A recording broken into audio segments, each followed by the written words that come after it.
Olá, graça e paz, ovelhinhas, queridas e amadas do nosso Senhor e Salvador Jesus Cristo de Nazaré. Que a boa e a poderosa mão do nosso Deus possa te alcançar nesse exato momento, aonde você se encontrar. Eu tenho uma certeza absoluta que o amor de Deus, que a graça e a misericórdia do Senhor está chegando até você, pois Ele criou esse dia para que você se regozije, para que você se alegre nesse dia. Talvez você diz, bispo, mas como eu posso me alegrar mediante a situação a qual eu me encontro? Bispo, mas como eu posso estar feliz vivendo a tormenta a qual eu estou vivendo? Atravessando um deserto a qual eu estou atravessando. É por esta razão que o homem de Deus, o apóstolo Paulo, ele, usado por Deus, pelo Espírito do Senhor, ele vai dizer lá em Filipenses: alegrai-vos sempre no Senhor. A palavra não diz que temos que nos alegrar sempre nas circunstâncias ou situações da vida, não. Mas alegra sempre em saber que tem um Deus que te ama, que tem um Deus que olha para você, que tem um Deus que enviou o teu único filho, o Filho amado, Jesus Cristo, para morrer em seu, em meu, em nosso lugar. Se alegra sempre em saber que nesse deserto ao qual você se encontra, que nesta tempestade a qual você está enfrentando, você não está sozinha, você não está sozinho, Deus está do seu lado. Então se alegre não por causa da luta, mas se alegre em saber que na luta Deus está trabalhando para você, Deus está pelejando.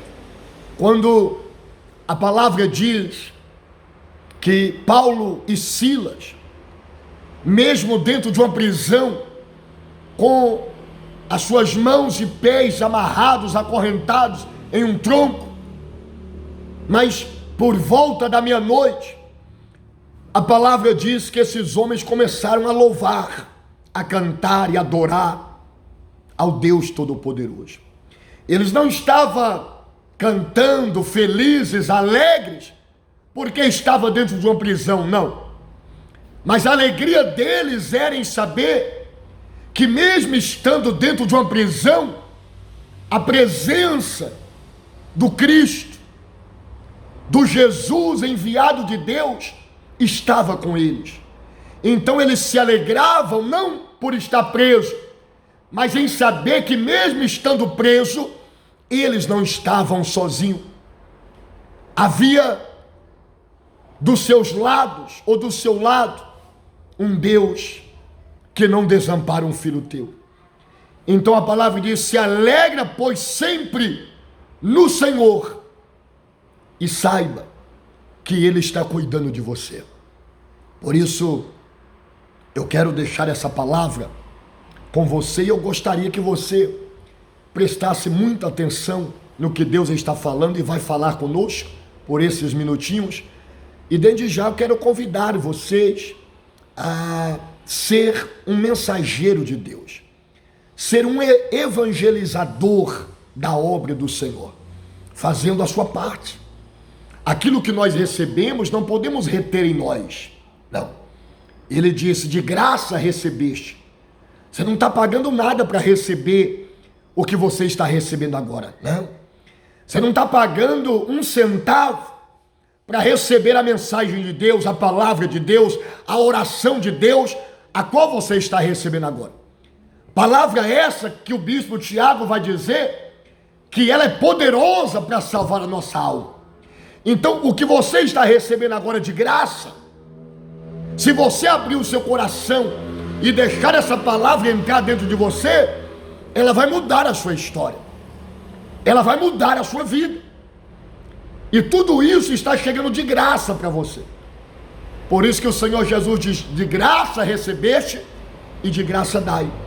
Então, assim como você recebe, eu convido a você a transmitir, a passar para a frente, a fazer com que essa mensagem chegue a outras pessoas, para que elas também sejam abençoadas. Presta bem atenção. Olha o que diz aqui em Lucas, capítulo de número 4, versículo 16. Diz assim, o título dessa mensagem: Jesus prega em Nazaré e é rejeitado pelos seus. Olha que coisa extraordinária, a qual devemos nos atentarmos para entendermos a palavra do nosso Deus. As poucas vezes que Jesus volta na sua terra, em Nazaré, ele é recebido com muita incredulidade. Ele é recebido com muito desprezo pelos seus. Os próprios familiares, os próprios amigos, que viu ali o crescimento do Senhor Jesus, o convívio dele com a sua família, as próprias pessoas que deveriam apoiá-lo, que deveriam incentivá-lo na missão dada por Deus para ele, eram as primeiras pessoas a tentar desencorajá-lo, desmotivá-lo. Eram as primeiras pessoas que não acreditavam nele.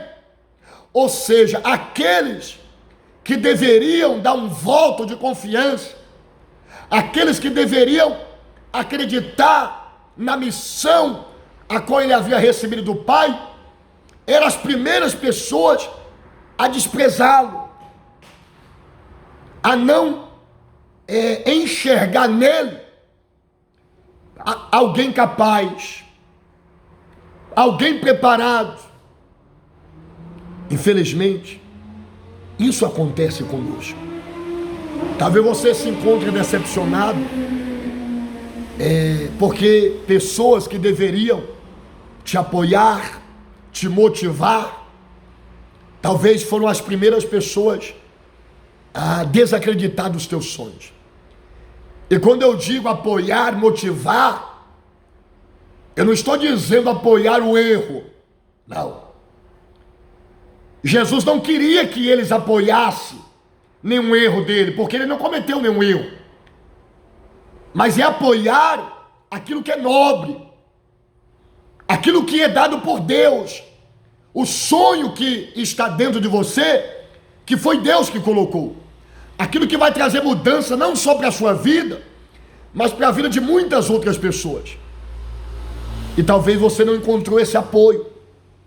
Pessoas que estão em sua volta, pessoas que convivem com você, e às vezes até familiares, amigos próximos, desacreditaram do seu potencial, desacreditaram do seu chamado, não enxerguem em você alguém capaz.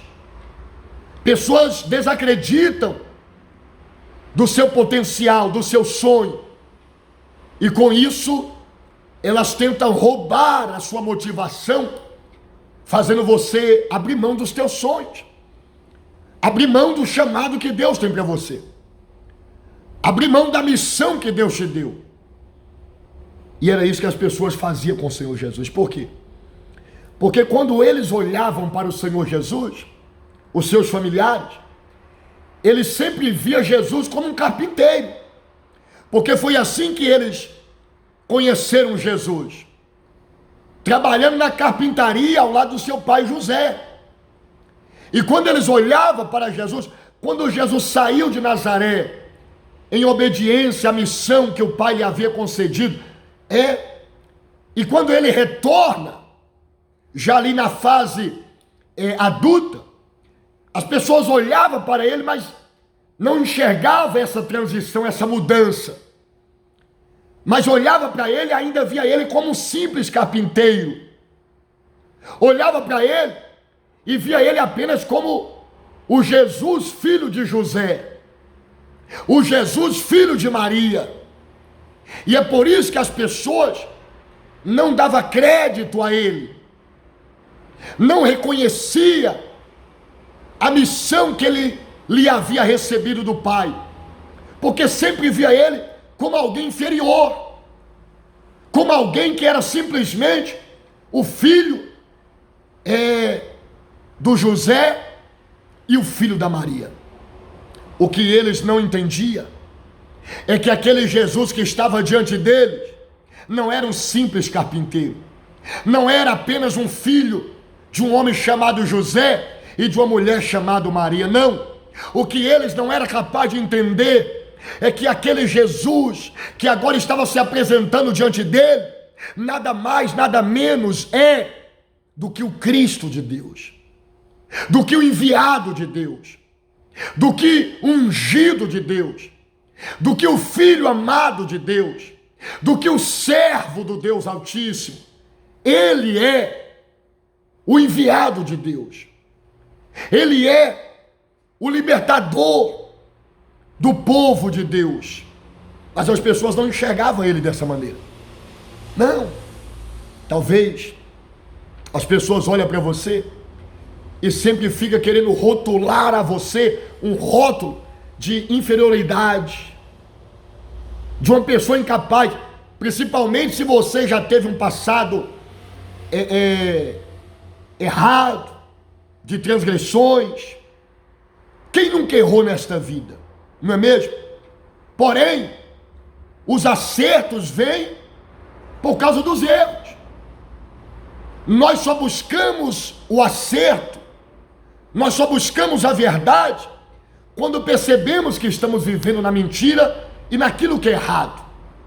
Então todos nós erramos, só que infelizmente o mundo não aceita esta mudança, não acredita em uma regeneração, não acredita em uma transformação. O mundo não acredita em um Deus que faz milagres, em um Deus que faz a estéria se tornar mãe de filhos e viver feliz em famílias.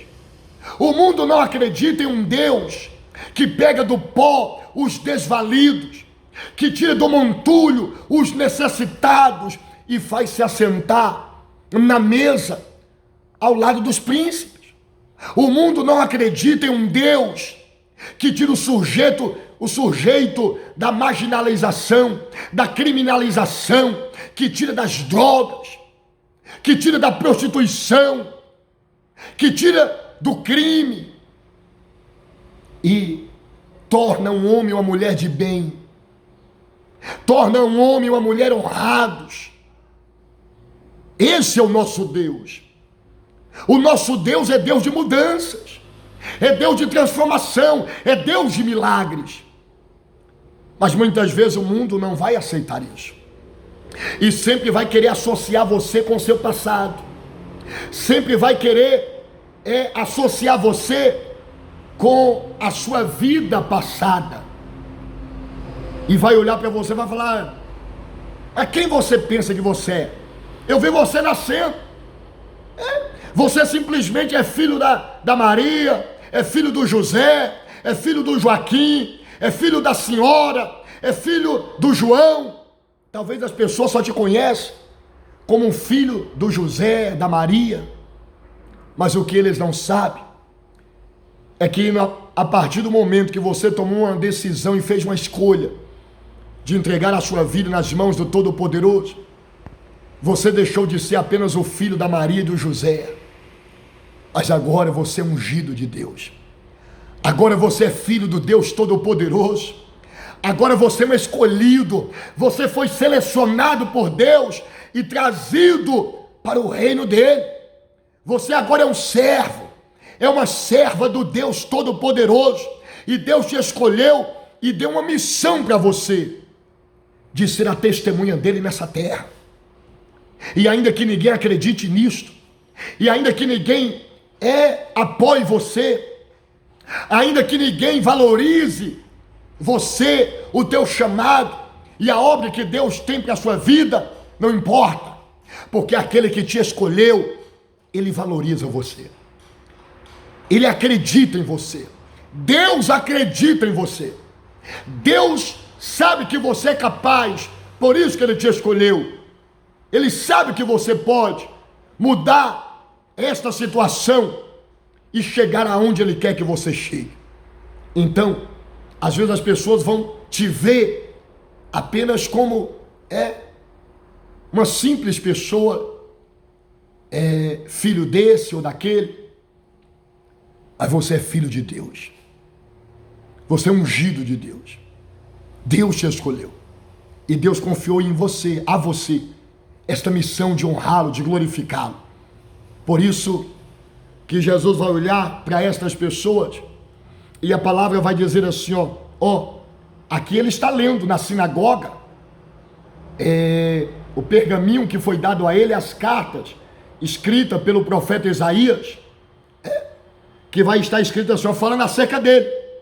O Espírito do Senhor está sobre mim, pelo que ele me ungiu para evangelizar os pobres, enviou-me para proclamar libertação aos cativos e restauração da vista aos cegos, para pôr em liberdade os algemados e apregoar o ano aceitável do Senhor. Aleluia! Jesus está dizendo, eu sou muito mais do que o filho de uma Maria, de um José. Não, eu sou ungido do Senhor. O Espírito do Senhor está sobre mim, porque Ele me ungiu para pregar aos pobres, para proclamar libertação aos cativos, para dar vista aos cegos, restauração dos oprimidos e apregoar o ano aceitável do Senhor. Ou seja, esta é a missão que o Pai me deu, de anunciar ao mundo o teu reino, de proclamar ao mundo a tua salvação. E esta é a missão que Deus nos deu, de evangelizar este mundo, de falar para esse mundo que só Jesus é o caminho, a verdade e a vida, e que Ele pode transformar a sua vida, que Ele pode mudar a sua história se você aceitar, se você se voltar para Ele. Então, coloque esta palavra no seu coração, e não se entristeça, e não desista, se em algum momento alguém não apoiar você, não valorizar você, não reconhecer o seu potencial, não reconhecer que você foi separado e separada por Deus. Continua, porque aquele que te chamou vai prover na sua vida aquilo que você precisa para executar a obra que Ele confiou nas suas mãos. Apenas prossiga, apenas creia, apenas esteja disponível para Ele, e é Ele que vai se encarregar de capacitar você e de fazer você chegar aonde Ele preparou para você. Coloque esta palavra no seu coração. As pessoas, os próprios familiares não acreditaram em Jesus, mas muitos vão acreditar. Se aqueles que estão em sua volta não querem te apoiar, não querem acreditar em você, não se preocupe. Deus vai usar pessoas para apoiar você, para valorizar você, para incentivar você. Deus vai usar pessoas. Jesus saiu do meio desses que não estavam acreditando nele e foi pregar para outros. E lá na frente, muitas pessoas acreditaram. Muitas pessoas olharam para ele e diziam: tu és o Cristo, o Filho do Deus vivo, tu és o enviado de Deus. Está vendo? Enquanto uns não acreditavam, enquanto uns não valorizavam, outros acreditou, outros valorizou e foram abençoados por Deus. E foram curados, libertos. Quem não acredita, são eles que vão perder. Mas aqueles que acreditam vão ver a glória de Deus na sua vida e vão ser beneficiados pela unção e pelo chamado que Deus deu a você. Então, levante a tua cabeça, se alegre sempre no Senhor, em saber que tem um Deus que te ama e que Ele está pelejando por você. Que Deus abençoe a vida de todos, e eu mais uma vez convido a você a compartilhar essa mensagem, a fazer os seus comentários e creia que você é especial. Não porque você é filho do João, da Maria, mas porque você foi ungido, escolhido por Deus. Porque Deus te escolheu. Porque o Espírito do Senhor está sobre a sua vida. E Deus vai te dar vitória sobre esse gigante, essa luta que você está passando. Creia nisso, que esta luta não veio para te envergonhar, não veio para te destruir, mas ela está te tornando cada vez mais forte e preparado para a grande obra que Deus tem para a sua vida. Que Deus abençoe a todos, fiquem todos na paz do Senhor Jesus e até a próxima oportunidade, se assim o nosso Deus quiser e permitir. Tchau!